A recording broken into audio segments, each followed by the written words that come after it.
So I was supposed to talk about failure. I don't know, one day I get a call, so will you please come and talk about failures? And I'd say, well, you've come to the right place. I'm the king of failures. This is my court. Listen to me if you want to know about failure. Yeah, I have some illusions of success around. People make mistakes. So I want to talk about three things. And the first is little failures. And give it up, don't sweat it, just keep going. Well, my day is a series of them. On the way here, it was a dark spot and a little construction. I had to go a new way, and I walked through mud. And then I come in, and some of you noticed I came up here and opened the bottle, and the water went all over my pants, which means I couldn't write down the last 3 notes that I wanted to put on the thing. So those are ridiculous problems compared to like getting a C or a D on your test. But yeah, no, hardly, unless you apply to grad school, nobody's ever going to see that transcript. But that's not even it. It's that it shouldn't be bothering you all that much. There are dumb tests given all the time. There are people who know more than the test can reveal. And sometimes it's just, well, there's a message there for you. But very occasionally, and you got to look to see if there's an important message. But mostly, the little stuff, give it up, back off. You're not that important anyway. Find something else to think about.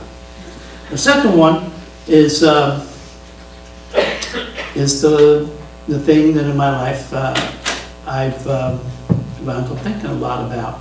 And I've been an absolute failure. If I stated all my goals 40 years ago, none of them have come out. It's okay. I've gotten used to it. I've stored some ideas away. So I'll talk about that a little bit. And then thirdly, I want to talk about, just as if I was a senior in college, I'm facing a new phase of life. Am I going to retire? Am I not going to retire? It's a very heavy decision because it's one of the ones you don't get to change your mind about very much, right? So it really moves a lot of things around. So that's the 1, 2, 3 of it. Okay? Everybody got it? Okay, the little ones. The constant tests, appraisals, the competitive put-downs, the crushed identities. Why am I the only one who can't get this? Don't sweat it, back off, they're little bumps, and especially for Stanford students. And me, when I was failing out of college in my first year, I was failing so naturally. I had so many other things to do. It was really quite all right. And I learned how not to worry. In fact, if I worried a whole lot about failure at that time, I would probably just be returning to school to see if I could finish my BA. Right? C- is not good. Right, first year.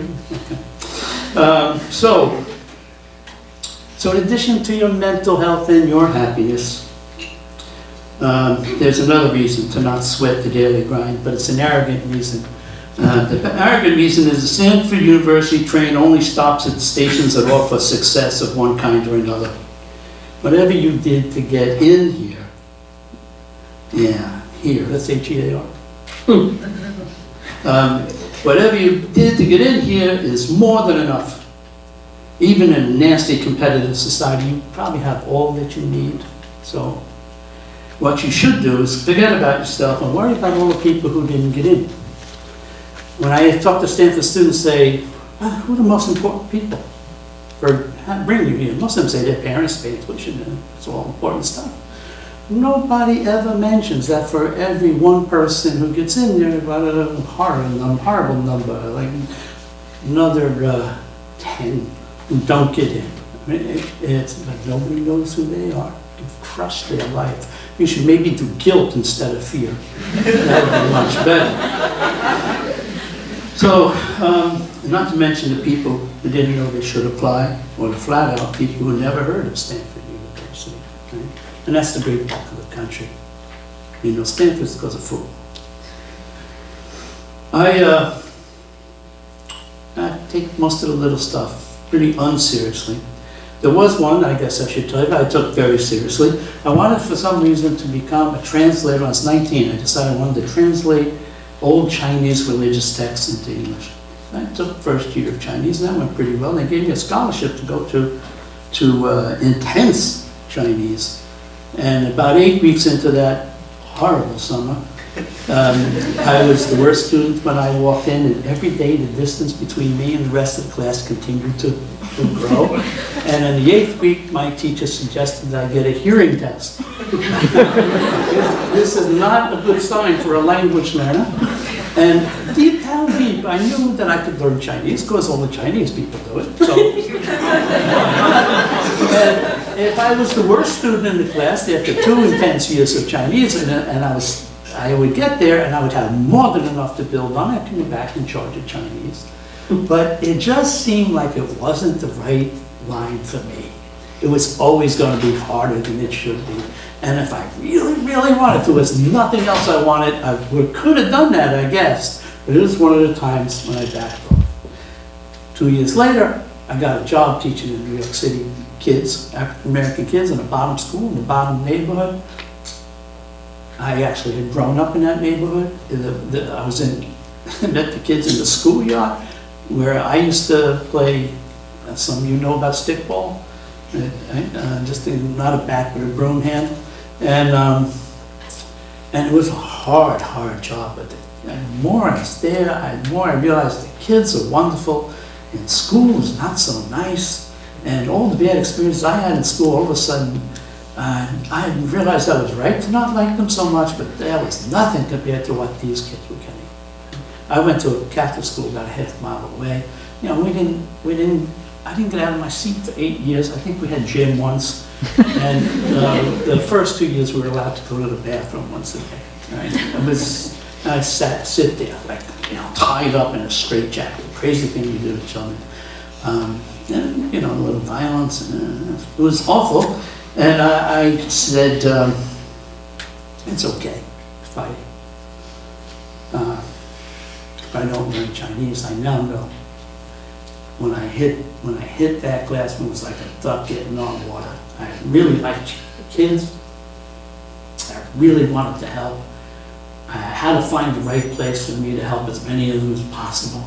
So I went into anthropology because I love it, and then I used anthropology to study kids in schools and turn that into a life. And 40 years later, it's the big thing, right? That is my whole life. 40 years later, really hard work, and every year it's gotten worse. The things I want to fix are not available for the fixing, and for the next 4 years it's going to be that much worse. I mean, if I line up all my, and I think well-informed and carefully thought out programs of what should happen to American education, and I look what's coming down the line, it's been coming down the line for the last 37 years, but now it's going to really get much worse. Yeah. So I'm not in the corner crying. And it isn't because I have grit or perseverance, and it might be a little bit because I'm kind of dull-witted and just real slow to figure out that I've lost, is that there's a deeper hope that democracy is going to work and it's going to go back into the schools, and schools are going to do the right kinds of things for kids and communities that they should have been doing all along, and we have lots of good examples of it from here and there in the world, and in the United States there's always 1,000 schools doing something wonderful. So I've become something of an Irish monk, 9th century Irish monk, writing, copying Aristotle into a book on the chance that civilization will come back. Right? And it's not what I hoped for, but that was real hard to get, to hold on to the ideas that I want to hold on to, that I want others to hold on to. I've been able to hold on to them, I've been able to win the arguments, I've been able to write the stuff I want to write, and occasionally people pay attention, and they don't know what to do either. It's keeping alive a hope, and winning is just not the issue, at least not now. But engaging the failure, rolling down the hill with it. Make sure when you're worried about yourself, make sure you get something that's more important than you are, that isn't that you can't afford to fail at it. The world cannot afford to let you fail at it. Okay? That's a difference. So that's the real challenge. Now it's only, so Chinese is one, and my life's work is the other.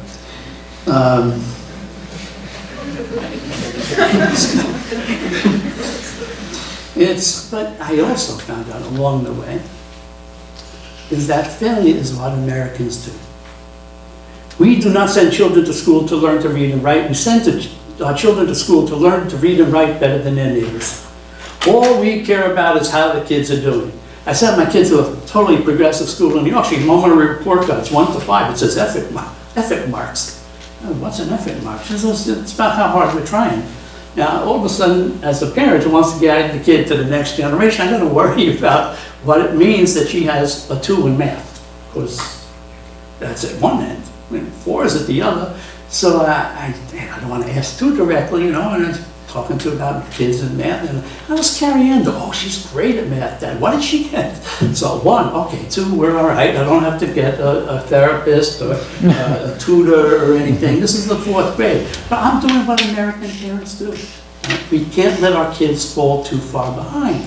But in fact, that's what we got a thing called the achievement gap. All that means is that Americans are focusing on how much difference there is between 2 people.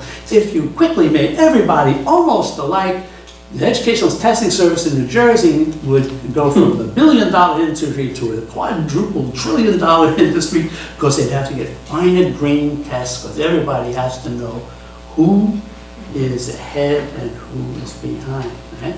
And 70 years old, I went to the American Anthropological Association last week. I spent half the night up. All I'm doing is commenting on somebody else's paper, but it's another intelligence display. It is who I am for a whole lot of people. I don't want to mess it up, and I certainly don't want to say, yeah, he used to be good, now he's an old fart, and what can you do? Right? So it's always somebody ready to take it down. There are educational systems without that problem. And as far as I can tell, a much nicer educational system, and I suspect a whole lot of people get a lot more done when they don't have to spend all their time arranging, not getting caught, not knowing something. Imagine if you spend your time just learning stuff and cooperating with those around you and solving problems that count, right? Instead of most of the stuff that we get in school. So it's in that spirit that I say, get yourself a really good problem to fail at or succeed at, and it won't make any difference to you which way it goes, because the journey will have been more than good enough. So the third problem,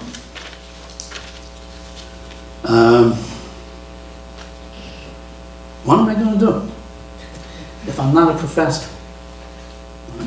I mean, I dress the way I dress. One time I hailed a cab, the guy, I get in, the guy in New York, wise ass, and he says, well, what university are you going to? I was not as good in the day as when I was going through my William Butler Yeats phase, and I jumped in the car with my Irish cap and a scarf around my neck. And he said, Irish poet? Yeah. So my next new engagement is really kind of daunting, because failure can be so nasty. A lot of people just die. They don't know who they are. Yeah? If I want to meet most of the Stanford faculty, I go up to the Stanford, San Francisco airport, walk around, they'll be running through, getting their planes, going here, there. If I want to meet the retired faculty, I go over to Palo Alto Medical Foundation. And I meet everybody. I think we should have a little lunch table there, just for Stanford professors. No, that'd be a large table. This is not what I want to do. But what else am I could go to China and learn Chinese. You hear that? I said it. It didn't all go away. All those years of studying Chinese, I got a little bit left. Maybe I could build on that. I'm not sure who I talked to. It's a little bit out of my range. My grandchildren would be Fafa. You know Fafa? Fafa. It's F-A-R. I have a New York accent. F-A-R, F-A-R. I didn't learn English too well either. Far. Okay. Well, I could call them on the phone. I could teach them how to count in Chinese. I'm not sure. This is not good. Then there's the money stuff. The economy dries up.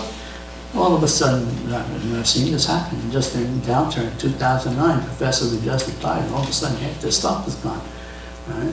What do you do then? Where do you go to get a new job? Where do you show up at? Right? That would be tough. One or two illnesses can wipe out a whole family full of savings. And then I can't live with being forgotten. The people infinitely better than, I won't say smarter. That's an American education word. It's uninteresting. Yeah, get it out of here. It's for those who conform well enough to the kinds of tests that Americans give each other that they know what to do. I take no interest in it. There are people infinitely more accomplished than I am. Maybe I could say that. There are people who seem to know a whole lot more than I do, or get paid attention. Could I give all that up? I mean, they get forgotten within 2 weeks. The students come in the next September and they say, who is he? Who are you talking about? Oh, he used to teach here. Right? I can find myself kind of climbing up the walls of Coventry, jumping in. It's a tough one, right? And life is tough, but it's also extremely interesting. That's what I want to do. I want to throw myself into retirement and say, here I am. Give me what you got, and I'll work with it. And then, if I fail or exceed, doesn't make all that much difference.